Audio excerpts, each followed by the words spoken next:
When you discuss modern agriculture, you have to look at it from a global perspective. Whether it's seed, chemicals, or equipment, what's produced in this country can impact what happens around the globe.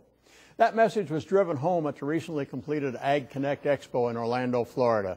More than 60 nations were represented at the brand new show hosted by the Association of Equipment Manufacturers.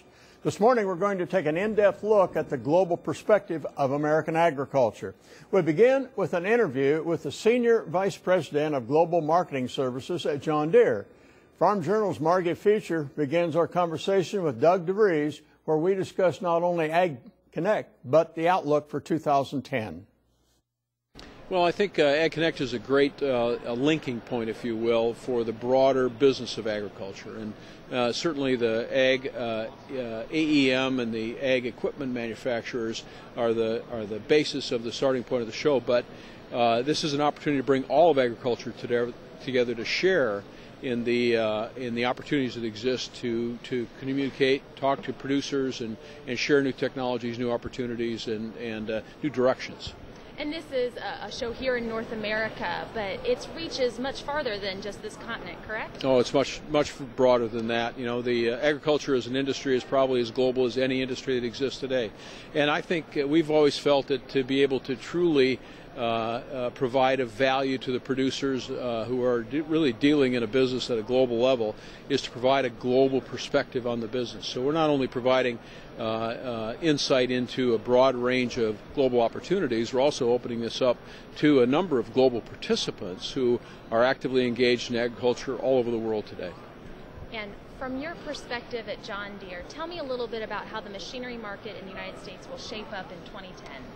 Well, I think it's still a question mark, still a challenge. I think that coming off a very strong 2008 that the industry did, 2009 was more of a year where there was a bit of a carryover effect from 2008 into the 2009 year. And now as we go into 2010, I think we're seeing some strength. I think recently a growth in commodity prices and a stabilization, if you will, of some of the input costs for producers provided an opportunity, and I think the industry is seeing some of that.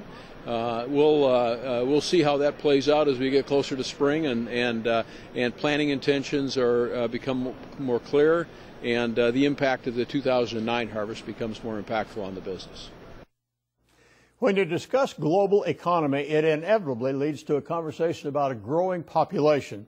While attending Ag Connect, I had that conversation with Paul Rea. He's the director of U.S. Crop Protection for BASF.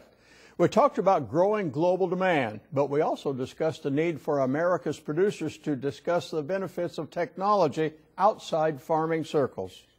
Look, I think the big challenge and opportunity for agriculture is to feed an ever-growing population.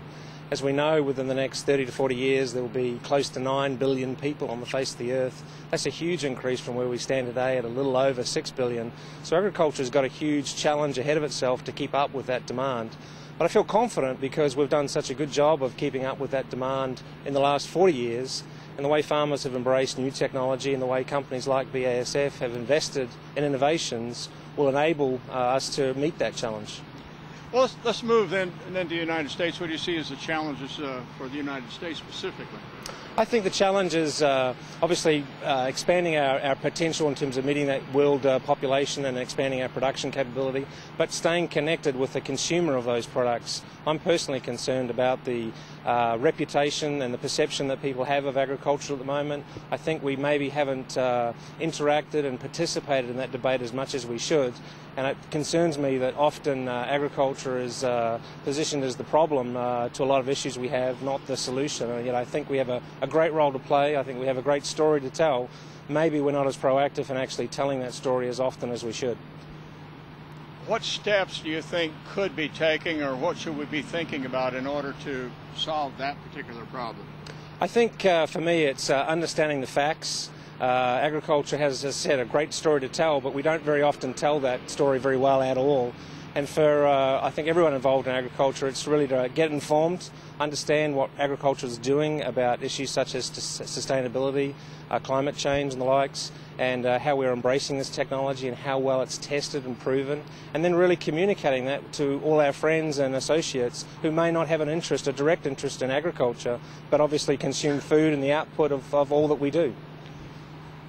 I find, and I guess I am guilty of this too, being an agriculturist, I find agriculturists tend to talk to each other more than talking to our real consumers that aren't involved. I agree. I completely agree. We're very good at that, and we need to reach out and go well beyond that if we're really going to have a seat at the table of the consumer's public perception, and that's the challenge. We've got a good story, we're just maybe not telling it to enough different people than the ones we normally associate with.